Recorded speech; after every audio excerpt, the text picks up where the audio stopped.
think without question that wardrobes are one of the most sensitive and hardest areas in our lives to minimize. It's emotional, and we have a lot of unhelpful thoughts and beliefs about ourselves that are tied to our clothing and that get in the way of simplifying this area of our lives. And I think capsule wardrobing can be a great method for simplifying and minimizing our closets. But it comes with its own learning curve, and a lot of you weighed in on different areas of capsule wardrobing that you struggle with. So today I'm going to talk through how I've worked through and overcome a lot of those challenges, as well as showing you the fall pieces that I selected and 10 different ways that I'm styling them. And if you're new to capsule wardrobing, stick around to the end because I do have a specific message for you about getting started. So I had heard about capsule wardrobing for years before I actually decided to try it out. The biggest barrier for me was fear of boredom. And what happened is I had a baby, my weight changed significantly, and I was also fairly frugal, and I didn't want to go out and rebuy an entire wardrobe, especially since I didn't know if I would maybe lose that baby weight and what that would end up looking like. So I was essentially forced into working with a smaller wardrobe. I only had a few pieces from my original wardrobe that still fit, and I was only willing to buy a couple of essentials to help me get through that period. But because of being forced, I got to test living with a more limited wardrobe, and I realized that it's much easier to dress every day when my options are more limited. I realized that I enjoyed the ease of that, and part of the reason that I enjoyed the more limited options was because every single item in my closet was something that fit well, I felt comfortable in, it fit my lifestyle, and it was reflective of my style at the time. And so that experience really changed my attitude towards clothes, because I started to recognize that variety was meaningless if it didn't correlate to actual options. It also pushed me creatively because, rather than feeling like I had to have just the right shoe, like a dainty sandal or flat to go with my dresses, I found myself pairing dresses with like a casual sneaker. The other thing that I learned is that my fear of boredom, and I know this isn't going to be the case for everyone, but for me and maybe for some others watching, my fear of boredom was strongly tied to concern with perception. I was concerned that if my wardrobe didn't look like it had a lot of variety in it, if I was repeating outfits a lot, that other people would notice, or that I would maybe lose my status this imagined status I had as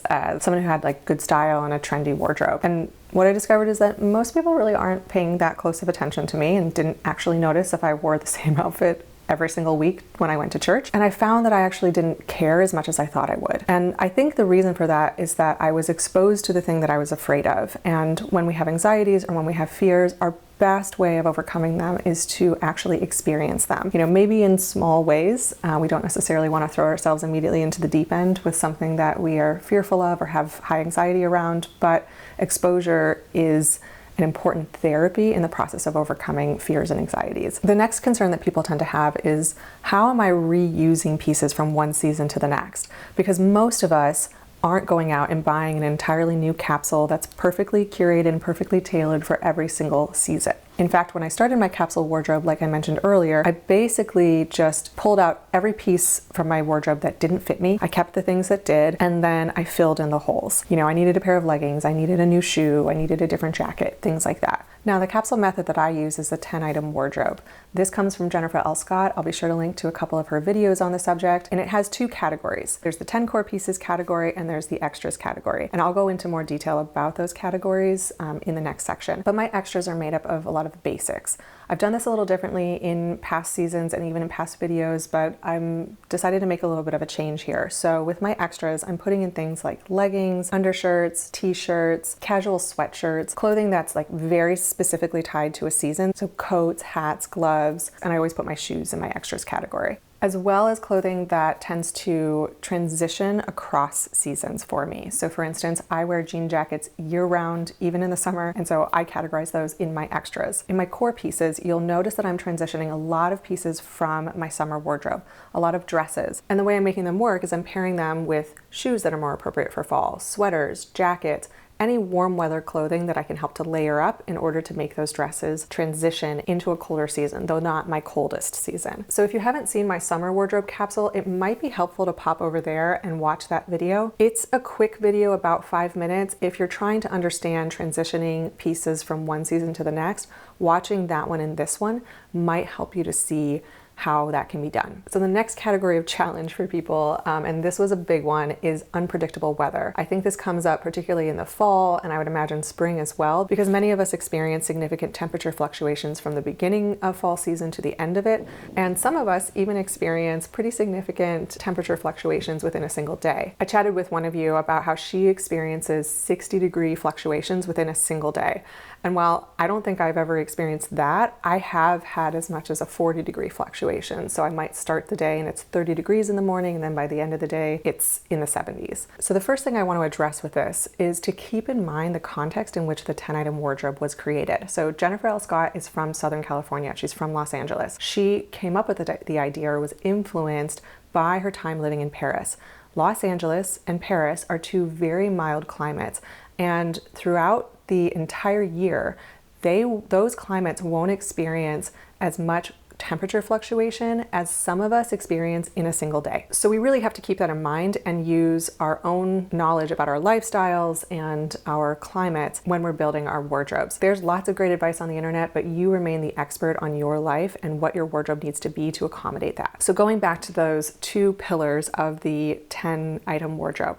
First, you have the 10 core pieces, then you have the extras.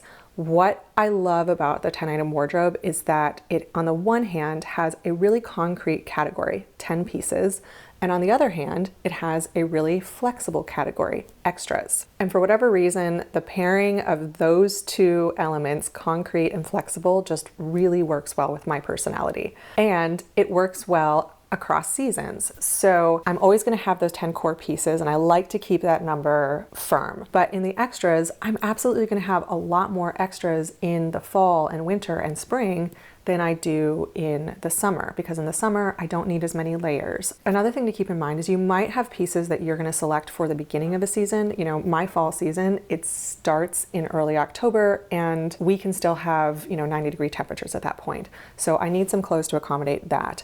But those clothes that accommodate that probably aren't going to be pieces that I'm picking at the end of December. So there are going to be some pieces like that that get a little bit more play at the beginning of a season and a little bit less at the end, and vice versa. And in case it's helpful, I want to make sure that you understand exactly what my pieces are for this season and what my extras are. So I have 4 dresses, 3 of which came from the summer season. One of the dresses is really going to be for the beginning of the fall season. There's another that might make it to the end, but possibly will not, and 2 more that are long enough, and if paired with boots, can really get me through the end of the season. The next thing I have is a pair of blue jeans. I have 2 sweaters. One is this kind of blousey cardigan, and it can function as a sweater or be opened up and worn more like a cardigan.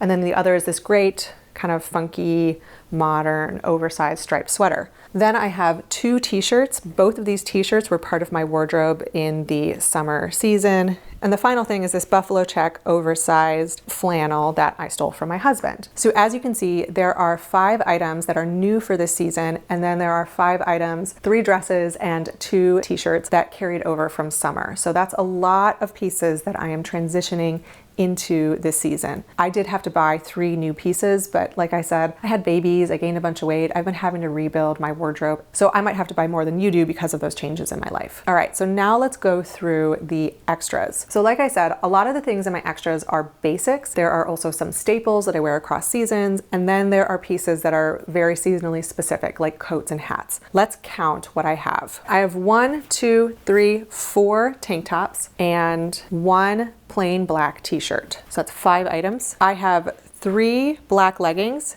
and 1 pair of gray leggings, which puts me at 9 items. I have 2 jean jackets, 11 items. I have 2 identical casual men's crew neck sweatshirts, 13 items. I have 2 jackets. I have a green fall jacket and a kind of beigey taupe fall jacket, puts me at 15 items. And I have 4 pairs of shoes, 2 sneakers, 1 pair of loafers, and 1 pair of boots, which puts me at 19 items. I also have 1 hat, so that puts me at 20 items in my extras. So 10 core pieces, 20 extras. One caveat I should mention is that I'm not counting my pajamas or my intimates. The way that I work with those is I just follow Dana K. White's container rule. So if you haven't heard of that, let me demonstrate. I have this cube that goes into a drawer that's dedicated for mostly like exercise clothes and pajamas and underwear, socks, things like that. And so this cube contains all of my pajamas. I have 2 bottoms and 3 tops in here right now. These are all still maternity wear, so I'd like to update them at some point. It just wasn't the priority for right now. But basically, if it fits comfortably in there, if I can open and close the drawer comfortably, then I know that that's a reasonable amount for me. And again, depending on your climate, you're definitely going to have to build a wardrobe with layering in mind.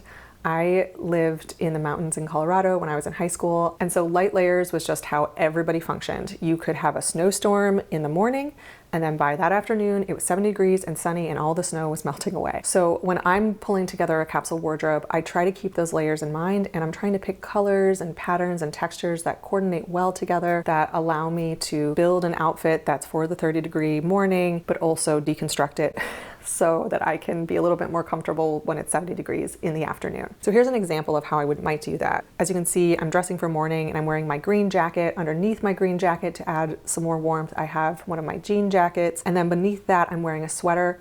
Beneath the sweater, I'm wearing a tank top. So I am set for going out first thing in the morning. I've picked out my favorite new pair of jeans and a comfortable pair of sneakers to get me through the day. So now as we get into late morning, that's when I might peel away the jacket. By afternoon, maybe I've taken off the sweater. That's where I'm taking advantage of the tank top and I've wrapped the sweater around my waist. I could also do this vice versa, keeping the sweater, losing the jean jacket. If you imagine you're gonna need to remove the sweater and the jacket, then maybe a t-shirt would be a better fit under this outfit. And then by the evening, I might have my sweater back on and I'm adding a hat for when we go on a walk as a family. Now, I know that people like to read comments in case there are any other ideas beyond what the video creator might have shared. So if you have any other ideas for styling and building capsule wardrobes with unpredictable weather in mind, will you please share those in the comments? That would be much appreciated. All right, so the next challenge that people tend to run into is picking pieces that coordinate well together, which I touched on a little bit in my last section, but I think it warrants more attention. First of all, I think some of the challenge of this comes down to how we shop. So the way that I used to shop is I would go out into a store and I would look around for individual pieces that I liked. I'd find a great dress, it would fit perfectly, I'd bring it home and I'd realize, oh, I don't actually have a jacket that it looks good with or a sweater, I don't really have the right shoes.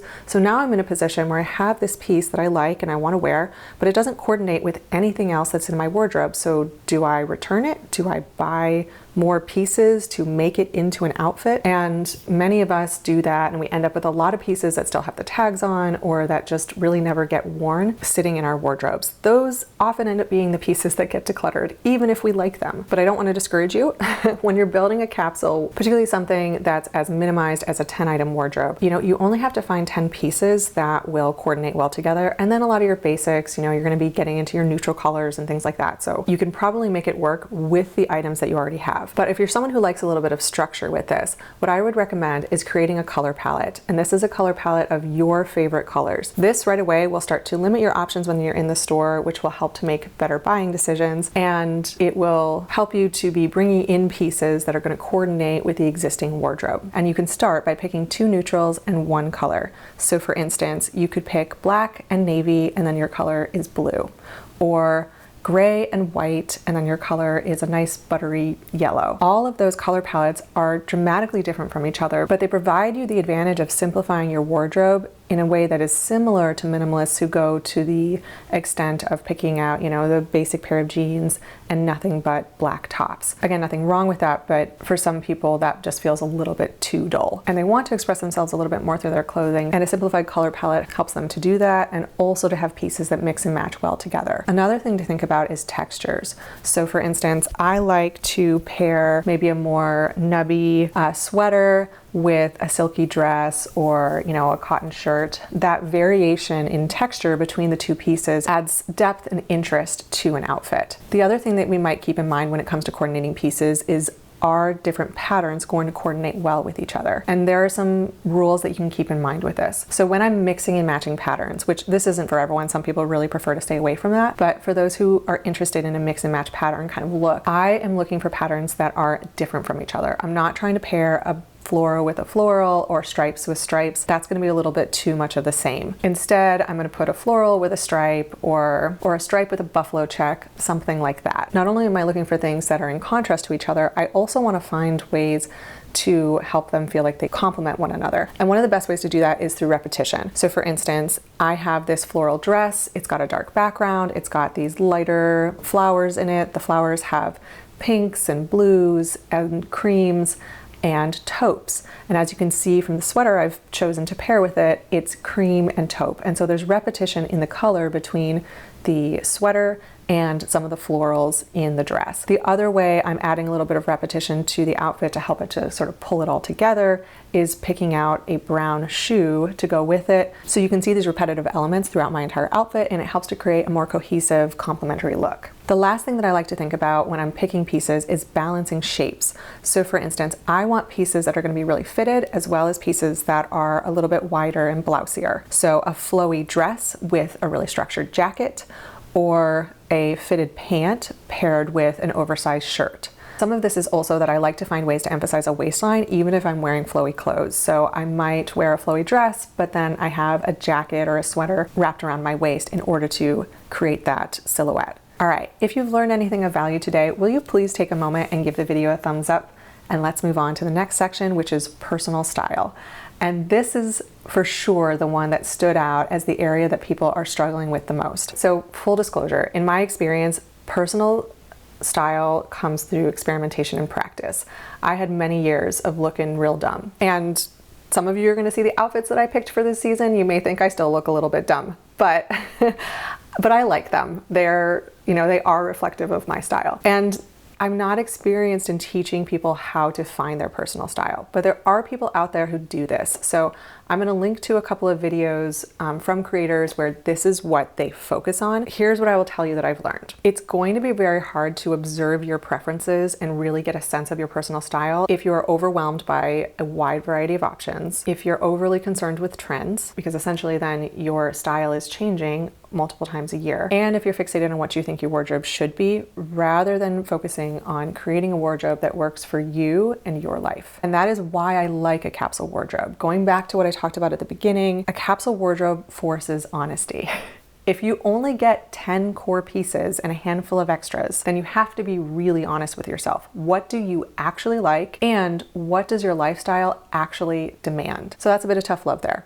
But again, if you'd like to dive into that subject a little bit more, I will link to a couple of resources for that. All right, you've already seen all of the pieces that I have for this season. You've seen a few of the outfits and how I'm styling those pieces, but we've got a few more, so let's cue those up.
All right, guys, that is my 10-item wardrobe for the fall season, styled 10 different ways. I think I could have gotten at least 30 different outfits out of there, and that's a pretty good amount of variety. So thank you so much for watching. Now, for the newbies who stuck around, since this wasn't really like capsule wardrobing 101, I wanna make sure a couple of things are clear. One, if this is your first capsule wardrobe, you're not being asked to get rid of any clothes that don't end up in the capsule. Put those in bins, put them in storage. You're just setting them aside for now, and you're challenging yourself to work with a smaller wardrobe for 3 months. It's just 3 months. Also, if you end up feeling that you made a few mistakes, you put pieces in the wardrobe that you're just not getting enough use out of, and you can think of something that's in the bin that you would like to have, go ahead and make that switch. You know, there are no capsule wardrobing police coming to your house.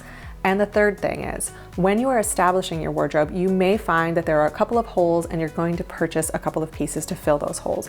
No problem. I bought this sweater, I bought another sweater, I bought a new pair of jeans. That's a normal part of establishing a wardrobe, a capsule wardrobe for the season. But once you have it finalized, let's make a point not to shop. Again, it's just 3 months, and living with the more simplified wardrobe, you will learn things in the process. So you kind of have to challenge yourself to live with it for a little bit. All right, so if you like this type of video, check out my wardrobe reset video, and until next time.